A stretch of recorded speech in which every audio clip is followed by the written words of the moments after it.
To Sundays part 2 vlog. Guys, ನಾನು part 1 ವ್ಲಾಗಲ್ಲಿ ಹೇಳ್ದಂಗೆ ಲಾಸ್ಟ್ ವ್ಲಾಗಲ್ಲಿ ನಮ್ಮಮ್ಮ ನಾಟಿ ಸ್ಟೈಲ್ ಮಟನ್ ಸಾಂಬಾರು ಮಾಡ್ತಿದ್ದಾರೆ. ಬನ್ನಿ ಹೆಂಗೆ ಅಂತ ನೋಡ್ಕೊಳ್ಳೋಣ. ಗೈಸ್ ಬನ್ನಿ ನಮ್ಮಮ್ಮನ ಕೇಳೋಣ ನಾಟಿ ಸ್ಟೈಲ್ ಮಟನ್ ಸಾರು ಹೆಂಗೆ ಮಾಡೋದು ಅಂತ.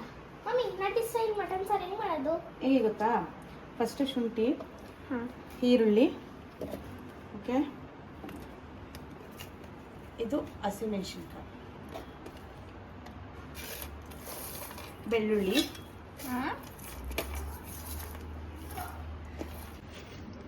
ಸ್ವಲ್ಪ ಮೆಣಸು, 1 ಸ್ಪೂನ್ ಅರಿಶಿಣ, ನಾನು ತೊಳೆದು ಇಟ್ಕೊಂಡಿದ್ದೀನಿ ಕೊತ್ತಂಬರಿ, ಪುದೀನನ. ಇದು ಗ್ರೈಂಡ್ ಮಾಡಬೇಕು. ಇದು ನೀರು ಹಾಕಿ ರುಬ್ಕೊಂಡಿದ್ದೀನಿ ನುಣ್ಣಗೆ. ನಾನು ರುಬ್ಬಿರೋದು 1.5 kg ಮಟನ್ಗೆ. ಬನ್ನಿ ಅಮ್ಮನ ಕೇಳೋಣ ನೆಕ್ಸ್ಟ್ ಏನು ಮಾಡೋದು ಅಂತ. ಮಮ್ಮಿ, ಮಸಾಲೆ ರುಬ್ಬಾಯ್ತಲ್ಲ, ನೆಕ್ಸ್ಟ್ ಏನು ಮಾಡೋದು? ಇವಾಗ ಆಯಿಲ್ ಹಾಕಿ, ಸ್ವಲ್ಪ ಆಯಿಲ್ ಹಾಕಿ. ನಾವು ಇವಾಗ ಹಸಿ ಮಸಾಲೆ ರುಬ್ಕೊಂಡಿದ್ವಲ್ಲ, ಅದನ್ನ ಹಾಕೋದು.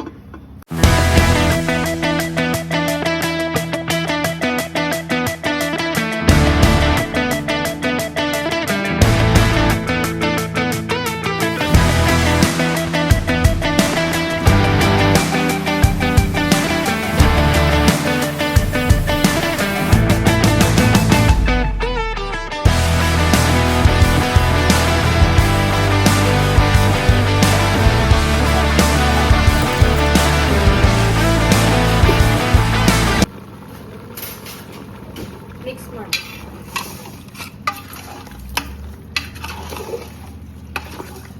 ಇದ್ರಲ್ಲಿ ನೀರು ಬಿಡುತ್ತೆ ಚಿನ್ನು. ನೀರು ಬಿಟ್ಟು ಡ್ರೈ ಆಗೋವರೆಗೂ ವೇಟ್ ಮಾಡಬೇಕು. ಆಮೇಲೆ ಬೇರೆ ಮಸಾಲೆ ಅರ್ದಿ ಹಾಕೋಬೇಕು. ಓಕೆನಾ?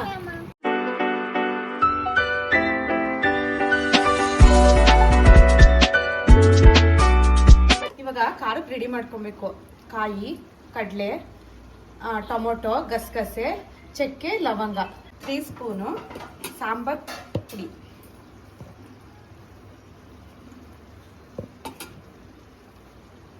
ನುಣ್ಣಗೆ ರುಬ್ಕೋಬೇಕು. ಇದನ್ನ ನುಣ್ಣಗೆ ರುಬ್ಬಾಯಿತು.